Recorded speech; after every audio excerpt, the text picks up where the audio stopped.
검찰이 일타 강사 현우진, 조정식 씨 등 사교육업체 관계자와 전현직 교사 등 46명을 수능 관련 문항을 부정하게 거래한 혐의로 재판에 넘겼습니다. 서울중앙지검 형사 7부는 현 씨와 조 씨를 청탁금지법 위반 등 혐의로 불구속 기소했습니다. 현 씨와 조 씨는 EBS 교재를 집필했거나 수능 모의고사 출제위원을 지낸 교사들에게 문항 제작을 조건으로 적게는 8천만 원, 많게는 총 4억여 원을 전달한 혐의 등을 받습니다. 앞서 경찰은 지난 4월 사교육 카르텔 연루 현직 교사 72명, 강사 11명 등 총 100명을 검찰에 송치했고 검찰은 이들 중 총 46명을 기소했습니다. 다음 소식입니다.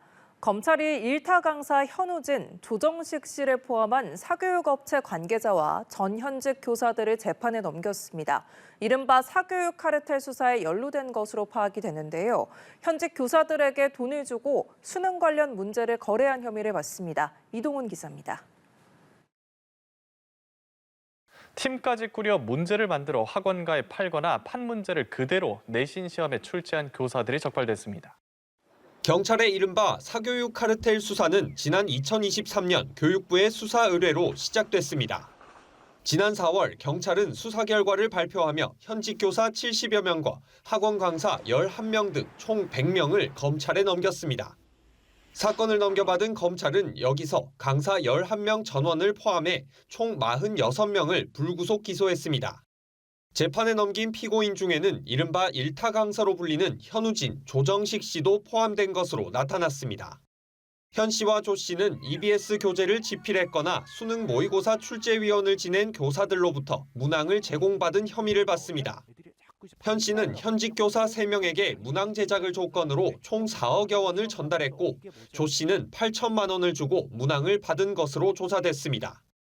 조 씨에겐 EBS 교재가 나오기 전 문항을 미리 보내달라고 요청한 혐의도 적용됐습니다. 이 밖에도 현직 교사들 중에는 사교육업체와 전속 계약을 맺고 문항을 판매하거나 수능 문제 출제에 관여하고 있으면서 사교육업체에 문항을 제공한 경우도 포함된 것으로 전해졌습니다. 다만 조 씨 등 일부 피고인들은 혐의를 부인하는 걸로 전해져 향후 법정 다툼이 치열할 걸로 보입니다. 연합뉴스TV 이동훈입니다. 교사와 학원 강사 사이의 유착 문제, 이른바 사교육 카르텔 사건을 수사해온 경찰이 수사 결과를 발표했습니다.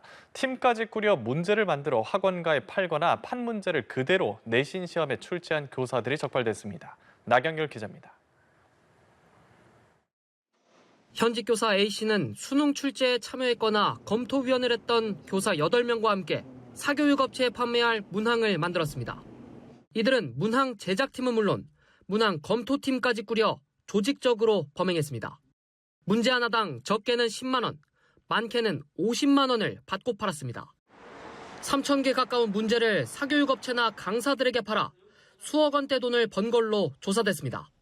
이런 방식으로 문제를 팔아온 교사는 모두 47명, 총 48억 원 넘는 돈을 받은 거로 파악됐습니다. 사교육업체에 팔았던 문항을 자신이 소속된 고등학교 내신 시험에 그대로 출제한 교사 5명도 적발됐습니다. 경찰은 문제 유출 의혹이 불거졌던 2023학년도 수능영어 23번 문항에 대한 수사 결과도 발표했습니다. 당시 이 문항이 유명 강사 B씨의 사설 교재에 나온 내용과 흡사해 논란이 됐습니다. EBS 교재와 수능, 사설 모의고사의 지문으로 출제된 것은 우연의 일치라거나 합리적으로 보이지 않는 부분. 경찰 수사 결과 출제위원이었던 교수와 학원 강사, 평가원 사이 유착 관계는 없는 걸로 파악됐습니다.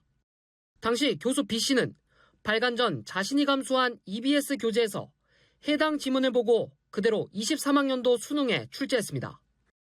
비슷한 문제를 자신의 교재에 실은 학원 강사 C씨는 EBS 교재 제작에 관여한 다른 현직 교사로부터 문제를 구매한 걸로 드러났습니다.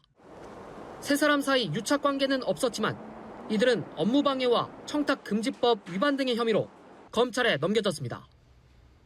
2년 동안 사교육 카르텔 사건을 수사해온 경찰은 현직 교사 72명 등 모두 100명을 검찰에 송치했습니다. 연합뉴스TV 나경열입니다.